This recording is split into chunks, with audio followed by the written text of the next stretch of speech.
वंदे मातरम। मैं हूं विनोद कुमार शुक्ला। अड्डा पर आपका स्वागत है।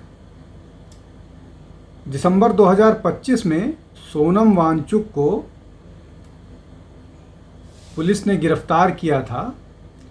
उन पर आरोप तो बहुत सारे संगीन थे, लेकिन उन पर जो मामला था या जो जिस बात के लिए वो था कि उन्होंने भीड़ को या लोगों को इंस्टिगेट किया। और तब जब ये ले लद्दाख को एक स्टेट का दर्जा दिए जाने की मांग की जा रही थी और उसको 6 शेड्यूल में डालने की मांग की जा रही थी। अब इनको जोधपुर जेल में रखा गया था। एनएसए के धाराओं में अरेस्ट किया गया था। हालांकि बाद में वो चार्जेस ड्रॉप कर दिए गए और उनको छोड़ दिया गया, इसलिए कि वहाँ पर चीज़ें सामान्य हो गई और लगभग 170 दिनों तक कस्टडी में रहने के बाद उनको छोड़ दिया गया। और जब इनको गिरफ्तार किया गया था तब भी उनके जितने भी, न केवल दिसंबर 25 का बल्कि उसके पहले भी जो प्रोटेस्ट था, उसमें कहीं न कहीं से विदेशी लिंक की बात या उसका आरोप उन पर लगातार लग रहा था। अब एक बार फिर सोनम वांगचुक खबरों में हैं। इस बार उन्होंने जो ये कॉकरोच पार्टी है, भारतीय कॉकरोच पार्टी, इसके समर्थन में आने को कहा है। कॉकरोच जनता पार्टी के समर्थन में आने को कहा है। और उन्होंने बोला, ये सारी बातें बताते हुए कहा कि उनकी जो कॉकरोच जनता पार्टी है, उसके प्रमोटर जो हैं, उससे बातचीत हुई है। और दिलीप जो अभिजीत दीपके हैं, अभिजीत जी दीपके से बातचीत करने के बाद उनको ये पूरी तरह से स्पष्ट हो गया है कि ये लोग किसी फॉरेन फंडिंग से या किसी अल्टीरियर मोटिव से नहीं, बल्कि एक कॉज के लिए लड़ाई कर रहे हैं। और ये सबको मालूम है कि अभिजीत दीपके जो है वो पुराना आम आदमी पार्टी का कार्यकर्ता है और आम आदमी पार्टी के लोग भी एक्सपोज हो चुके हैं, जैसे अरविंद केजरीवाल हैं। अब वांगचुक साहब का कहना ये है कि जो अभिजीत दीपके की या कॉकरोच जनता पार्टी की मांग है, केंद्रीय शिक्षा मंत्री उनके त्यागपत्र को लेकर के, और उस समर्थन में एक धरना प्रदर्शन जंतर मंतर पर 6 तारीख को किए जाने की तैयारी है। और इसके लिए अभिजीत दीपके जो हैं वो अमेरिका से आ रहे हैं और यहाँ पर लोगों को इकट्ठा करने की उनकी योजना है। अब योजना जो भी हो, लेकिन महत्वपूर्ण बात यह है कि वांगचुक साहब ने बातचीत से ही उनको इस बात का एहसास हो गया कि जो दीपके साहब हैं उनका इंटेंशन बहुत प्योर है और उस प्योर इंटेंशन के साथ ही वो राजनीति यहाँ करना चाह रहे हैं। और अगर वो प्योर इंटेंशन के साथ, उनमें कोई अल्टीरियर मोटिव नहीं है, इसका मतलब ये कि अब इस पूरे मामले में सोनम वांगचुक भी ज्वाइन करेंगे। अब उसमें जो आरोप है, जो चर्चा हो रही है, ये 6 तारीख को, मतलब 2 दिन बाद जो सैटरडे आने वाला है, उसमें वो प्रोटेस्ट करने की तैयारी कर रहे हैं। अब इसमें बहुत सारा मामला है, नीट पेपर का, CUET पेपर का, CBSE एग्ज़ाम्स का, ये बहुत सारे एक के बाद एक आरोप शिक्षा मंत्री पर हैं। और इसमें कोई दो राय नहीं है, इसमें कोई संदेह नहीं है कि इन सब मामले में शिक्षा मंत्री और शिक्षा मंत्रालय बुरी तरह से फेल हुए हैं और जिम्मेदारी कहीं न कहीं फिक्स की जानी चाहिए। और जिम्मेदारी फिक्स करना सरकार की जिम्मेदारी है और जिम्मेदारी आज नहीं तो कल फिक्स होगी। लेकिन चूंकि ये सरकार किसी मामले पर जर्क रिएक्शन नहीं लेती है, बहुत सारे लोगों को मौका देती है।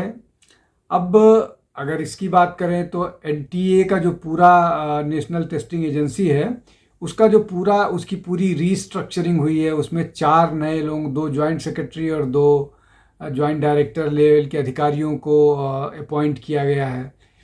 सीबीएसई के चेयरमैन को हटा दिया गया है।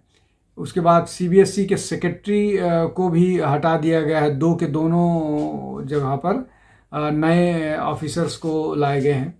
तो ये चेंजेस सरकार कर रही है, लेकिन अल्टीमेटली तो जिम्मेदारी मंत्री की है, या मंत्री सब सारे मंत्रियों के ऊपर प्रधानमंत्री हैं।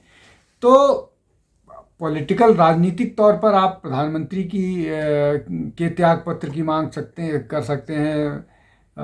मंत्री के त्याग पत्र की मांग हो ही रही है। और इस तरह की खबरें भी हैं कि सरकार में जो टॉप लोग हैं वो धर्मेंद्र प्रधान को लेकर के बहुत संतुष्ट या खुश नहीं हैं।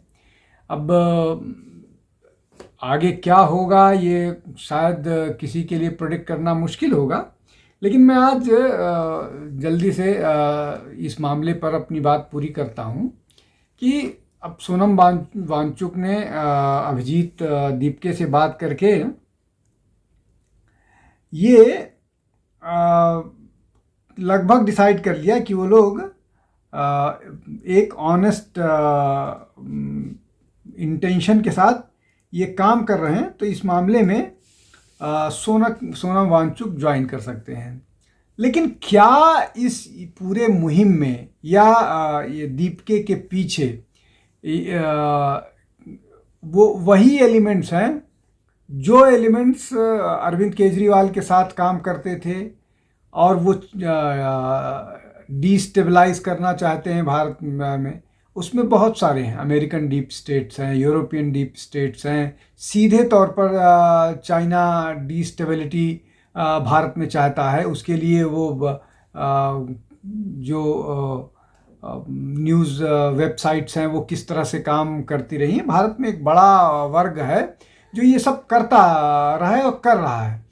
तो क्या एक बार फिर भारत में वैसी स्थिति पैदा होने वाली है जहां पर कि डीप स्टेट इस तरह के लोगों को संरक्षण देगा, फिर लॉ एंड ऑर्डर का इशू पैदा होगा, फिर लॉ कार्रवाई होगी तो उसको सोशल मीडिया पर फैलाया जाएगा, बिखेरा जाएगा और एक बार फिर एनार्की देश में फैलाई जाएगी। और अब वो एनार्की जो है वो चूंकि सोनम वांगचुक उसमें आएंगे, वो बड़ा नाम है और एक ऐसी मुहिम की तैयारी है या एक ऐसी मुहिम की योजना पर काम हो सकता है जो डिस्टेबलाइज करे। जैसे अब बहुत छोटे स्तर पर बात करते हैं, 2024 के चुनाव से ठीक पहले एक बड़ा झूठ, 2 बड़े झूठ फैलाए गए थे। एक ये कि संविधान बदल दिया जाएगा अगर बीजेपी 400 सीट जीत करके आती है, बीजेपी और एनडीए 400 सीट जीत कर आती है। दूसरा, संविधान बदल SC ST का आरक्षण खत्म कर दिया जाएगा। और इसका असर ये हुआ कि जो बीजेपी को सपोर्ट करने वाला दलित था वो चला गया। और ये विशेष रूप से 2 प्रदेशों में हुआ ज़्यादा, उत्तर प्रदेश में और राजस्थान में। इन दोनों जगहों पर भारतीय जनता पार्टी को बहुत नुकसान हुआ। और अगर ये नुकसान को आप कंटेन कर लें, अगर इस नुकसान को सीधे तौर पर जोड़ दें, इसलिए कि इनके अलावा बाकी कहीं पर नुकसान नहीं हुआ, बल्कि मध्य प्रदेश में तो फ़ायदा हुआ, छत्तीसगढ़ में फ़ायदा हुआ, मतलब और बाकी सारे जगहों पर फ़ायदा हुआ।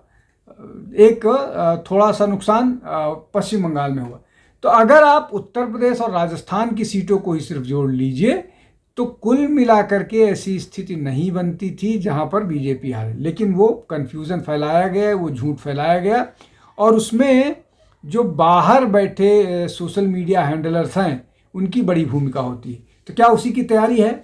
सोनम वांगचुक उसके फेस बनने वाले हैं, नज़र रहेगी इस पर। आज के लिए बस इतना ही। बहुत बहुत धन्यवाद, नमस्कार।